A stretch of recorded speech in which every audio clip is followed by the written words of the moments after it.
स्वयं पर इतना भरोसा नहीं कि जो देखा, जो सुना, जो किया वो सही था या गलत।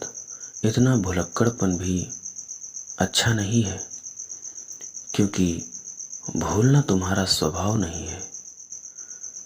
तुम इस संसार में फंसकर भूलने की नए नए कारण बनाते हो, और यह धीरे धीरे तुम्हारा संस्कार हो जाता है।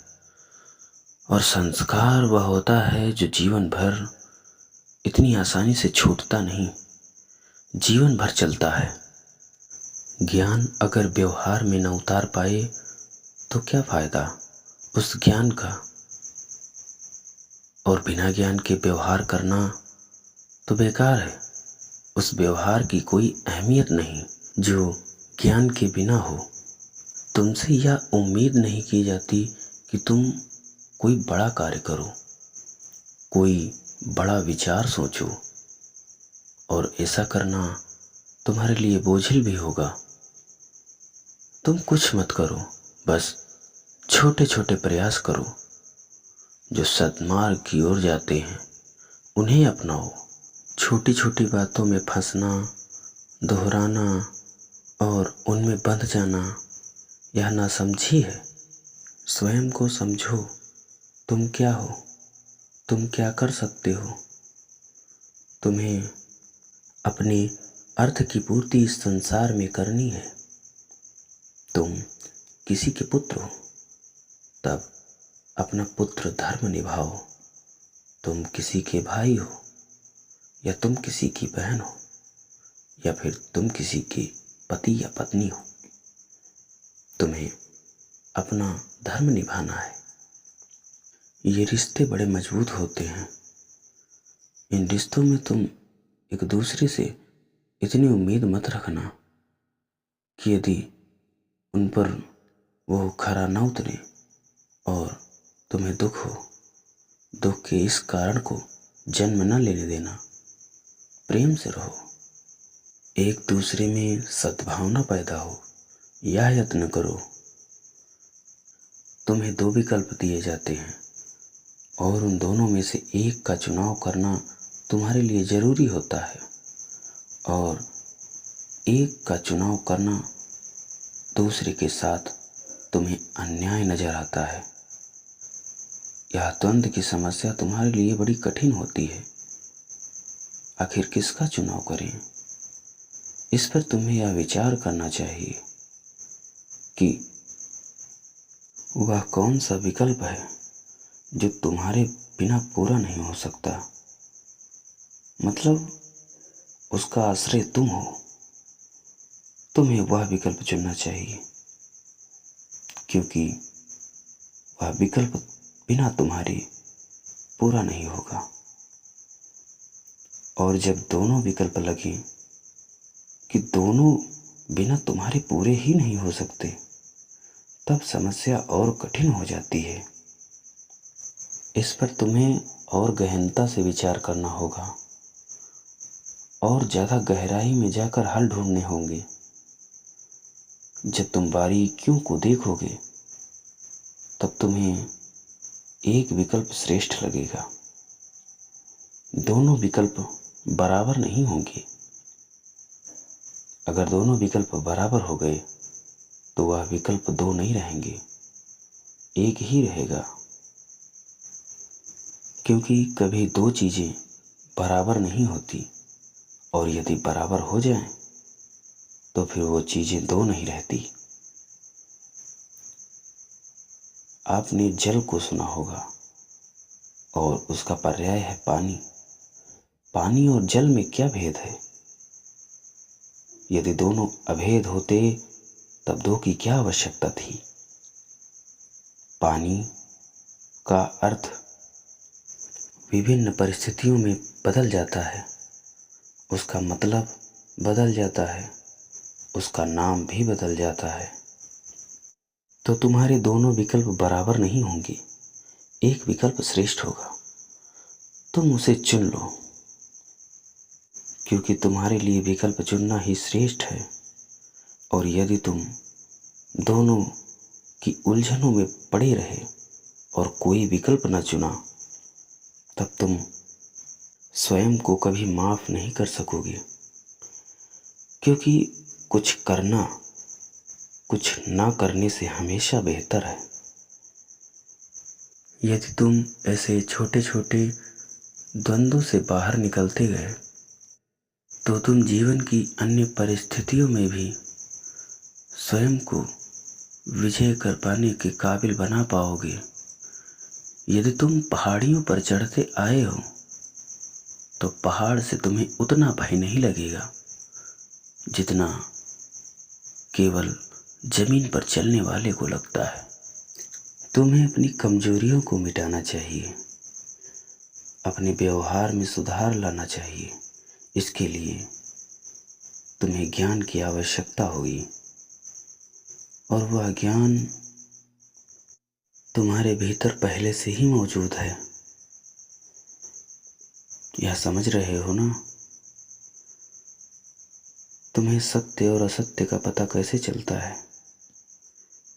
तुम्हारा अंतर्मन तुम्हें तुम्हारी बुद्धि को बढ़ाने में मदद करता है। तुमने लाल रंग देखा है, हरा रंग देखा है? क्या यह रंग कहीं बाहर से आए हैं? नहीं, यह सब पहले से तुम्हारे भीतर मौजूद है। बस तुम्हें इनका ज्ञान नहीं था, तुम्हें इनकी पहचान नहीं थी। यह पहचान तुम्हें बाहर से मिली कि यह लाल रंग है और यह हरा रंग है। इसी प्रकार तुम भोजन करते हो, समस्त स्वाद तुम्हारे भीतर हैं। कड़वा, खट्टा, मीठा, तीखा, सारे स्वाद तुम्हारे भीतर हैं। बस उनको नाम तुम बाहर से देते हो, उनकी पहचान तुम बाहर से कर पाते हो।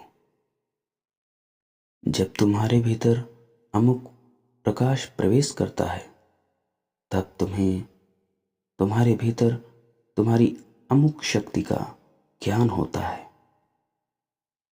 और वह जाकर तुम्हारी बुद्धि में एक जगह बैठ जाता है और तुम्हें वह हमेशा याद रहता है। तुम्हारे भीतर तमाम भाव पहले से ही मौजूद हैं, परंतु वो कैसे भाव हैं यह तुम बाहर से जान पाए। करुणा का भाव है कि वीरता का भाव है, यह सब तुम बाहर से जान सके। तुम्हारे भीतर अनंत ज्ञान मौजूद है, उसी का दर्शन तुम ध्यान और मनन से कर पाते हो।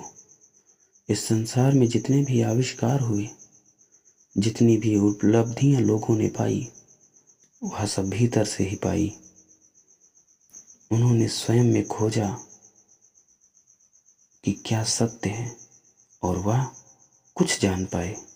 और अभी एक बड़ा हिस्सा जानने को बाकी है। तुमने ध्यान दिया होगा कि जब तुम कोई खट्टी चीज खाते हो, तुम्हें यह नहीं पता होता है कि वही वास्तव में खट्टी है। वह खट्टी के करीब हो सकती है, परंतु तुम उसे खट्टी के बराबर नाप देते हो।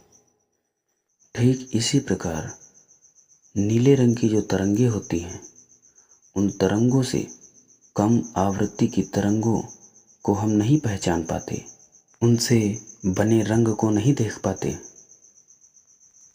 इससे क्या पता चलता है कि हमारी आंख पूर्ण नहीं है,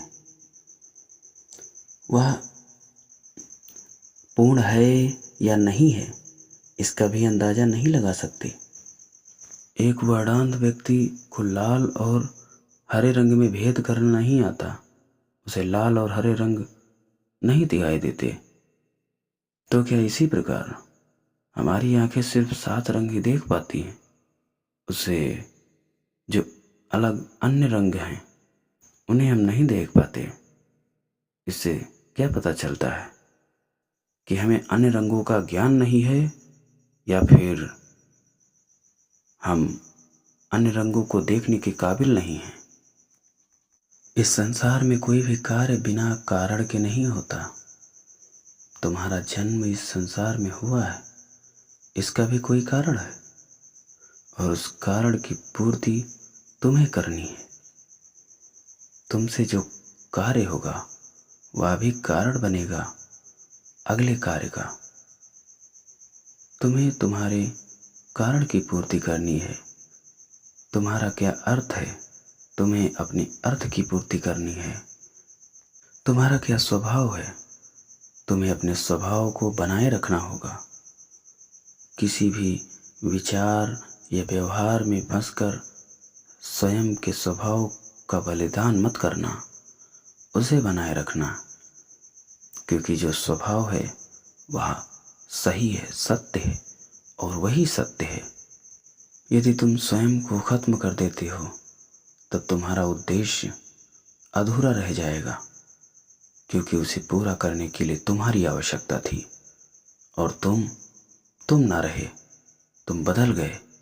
तुम में अन्य विचारों का आगमन हुआ और तुम पूर्णतः स्व को भूल गए। यह तुम्हारे लिए सही नहीं है। तुम अन्य विचारों को ग्रहण करो, परंतु अपनी संस्कृति, अपनी प्रकृति को भी बनाए रखो। यह तुम्हारे लिए प्रमुख है।